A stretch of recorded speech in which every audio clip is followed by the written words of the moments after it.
Hi there, it's Nicole for Lawn Fawn, and today I've got a Happy Harvest scalloped box card pop-up to share with you.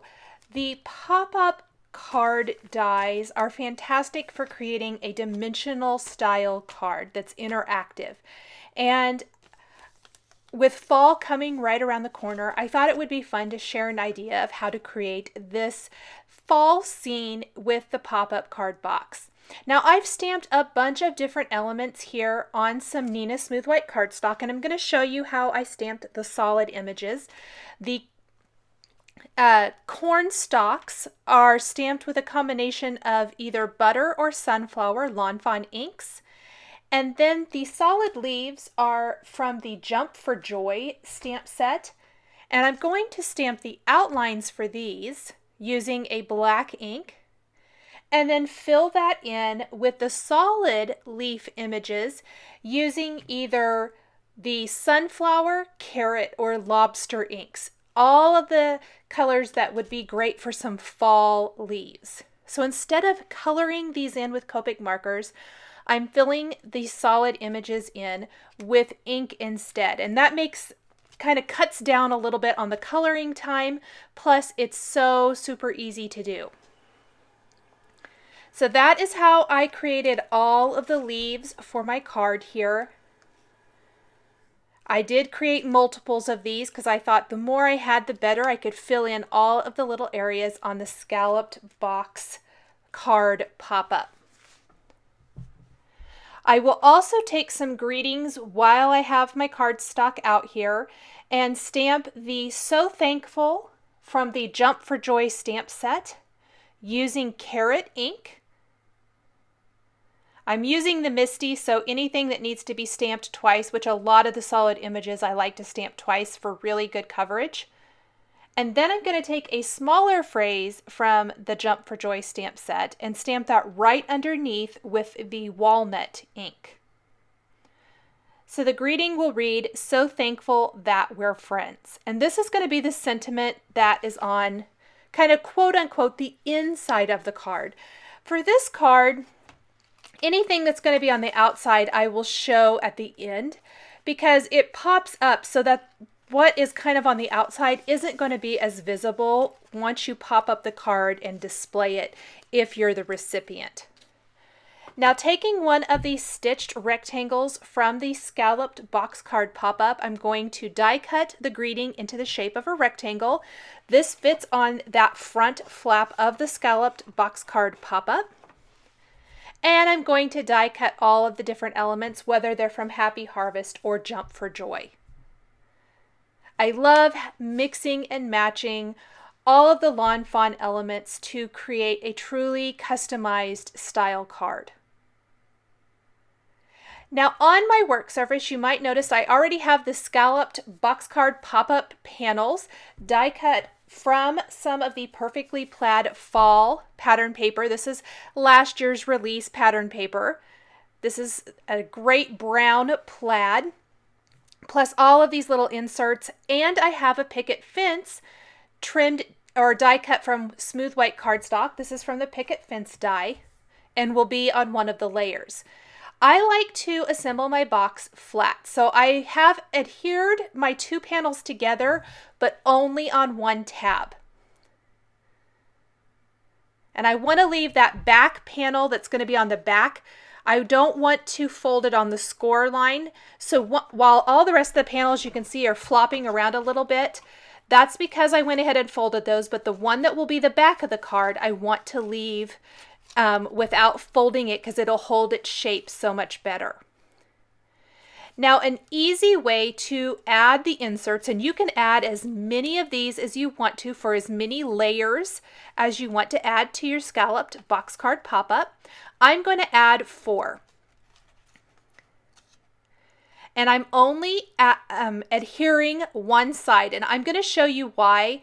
I've showed this before in videos, and I think maybe it's been kind of fast, so I'm hoping today it's going to show it a little bit better. Just adding some nice strong adhesive to one of the tabs and then laying them flat against the one side. These go on, actually are adhered to these two short sides of the card. And this is by far the easiest way. I think it's so much easier to attach these before you assemble the box. So once these are all completely adhered, I'm going to line them up. I'm just double checking to make sure how this is going to work. And that is looking good. I'm going to flip them this way, put adhesive on each of these little tabs, and you're going to see them kind of all come to life. Want to make sure they're all really straight. Fold that other side down, the other short side, and look at that. There they are, perfectly adhered to that scalloped card pop-up. Now I can go ahead and attach that last side. And now it's time to add the different elements to the inside of the box.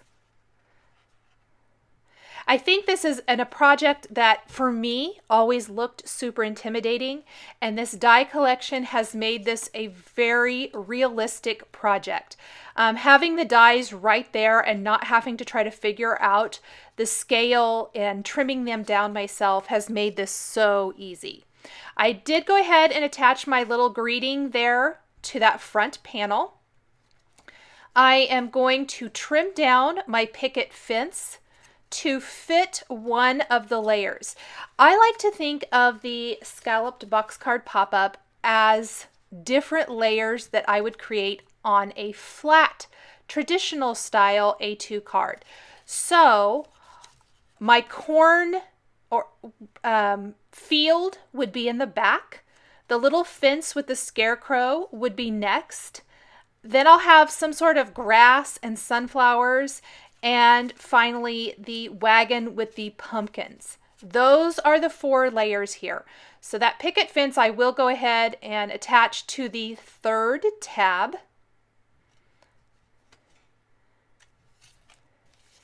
And then on the back tab, I am going to attach all of my corn stalks. And I have these in 2 different color combinations, butter and sunflower yellow. Gives some nice variation, and I'm going to adhere some of them taller than others, some of them a little bit shorter, just depending on where I place the adhesive within the tab. And originally I had 6 corn stalks. What I ended up doing was going back and adding a few additional ones back behind. I really wanted it to look full. You don't see it a whole lot, but it adds to the overall feel and look of the card and really fills in that back layer perfectly.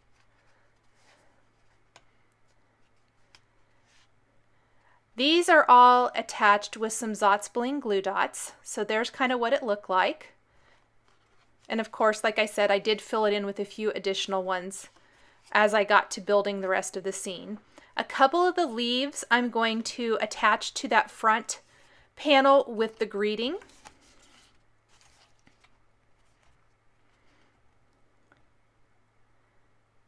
And then I'm going to color in the rest of my images so that I can really build all of the different layers.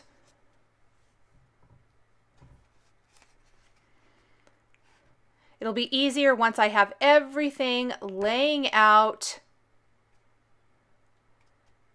I can go right to attaching everything and really building the scene. This little piece here was die cut from sunflower cardstock using a simple grassy hillsides die, and I die cut it from yellow to go more with the fall theme. Again, not a lot of this is seen, but it's going to give me a great place to tuck in my little sunflowers. I'm going to start with the scarecrow's overalls in some nice denim blues. Blend these colors out beautifully. All the colors of Copic markers I'm using are shown across the bottom of the screen. be 91, 95, and 99 for the overalls. For the face, E00, 11, and 13, with R20 for the cheeks. And from here, I'm going to skip around a little. I really originally planned on coloring the whole scarecrow, but I couldn't figure out what color I wanted to do his shirt.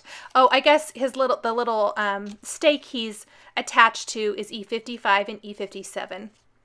And then I'm going to skip around just because I couldn't figure out what I wanted to color his hat and shirt. And a lot of times those things will come to me as I work on the rest of the card. So I'm trying to figure out my color combinations for my pumpkins. I want a couple of different color combinations. This color combination is YR15 and YR27. And it's going to be the darker color combination of the two I'm using. You could do all kinds of different things. I think some white pumpkins would be fun. Some with a green tint to them. Lots and lots of fun things. I kind of stuck to a more traditional palette, I guess. E55 and E57 for the stems.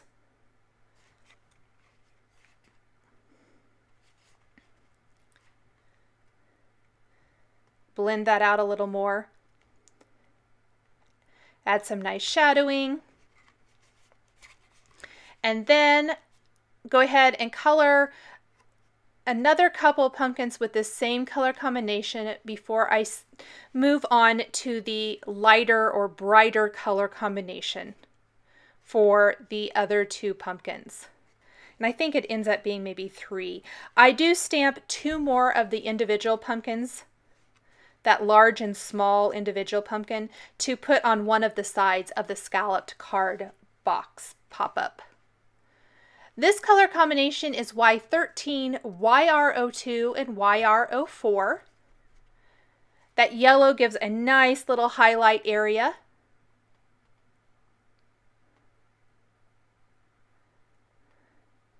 Blend all of my colors. Brighten up that pumpkin a little bit.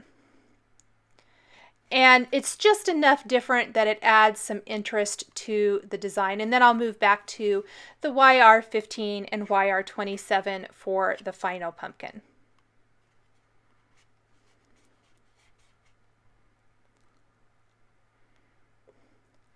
For my crows, I'm using W4 and W7 with W10 for the beaks to make them really dark. And to make them even, the beaks stand out even more, I'm going to use glossy accents over warm gray tin. Originally I did orange and I just didn't think that worked for the crows, so I went ahead and used warm gray tin over that. And the glossy accents is going to make their beaks really stand out. Now, I did stamp another one of the crows that's kind of got his wings tucked in and is looking straight in, like straight on. And then I stamped the one that's flying from the Happy Harvest stamp set, and that's going to be on the right tab of the box card to fill in that area. A little Y21 for the straw with E55 coming out of the hands and off the head and out of the leg openings of the scarecrow. E55 and 57 for the inside of the sunflowers, with E79 for the little highlight areas or the little seeds there. And again, the centers of the sunflowers will be finished with glossy accents to really make them stand out. The petals are Y21 and YR24.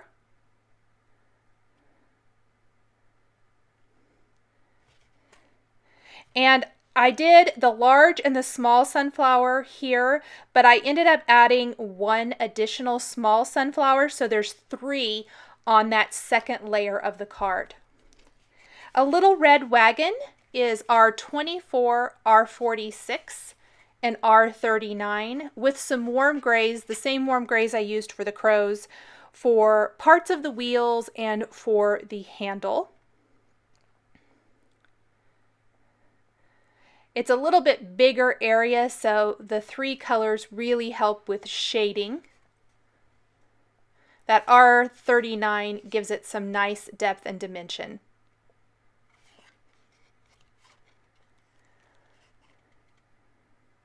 Go ahead and do the handle with those warm grays. Pretty much all I have left now is that additional sunflower, which will be colored just like the big one, and then the hat and the shirt for the scarecrow. And I really wanted to do something a little bit different than the colors I'd already used. For the hat, I'm going to do the red stripe to kind of pull in the red from the wagon and then make the hat kind of a khaki color with E55 and E57. And then do some blue-green colors for his shirt, which are some nice kind of bright aqua blue. His overalls are more of a denim blue color combination, and I want his shirt to be kind of nice and bright. So that's going to be in BG 02, 05, and 07. I'm trying to figure out my color combination here, and I like that. I think it's a nice bright blue and adds a nice little pop of color. Now, once all of my images are colored, I'm going to take the coordinating Happy Harvest and Jump for Joy dies and die cut all of the different elements.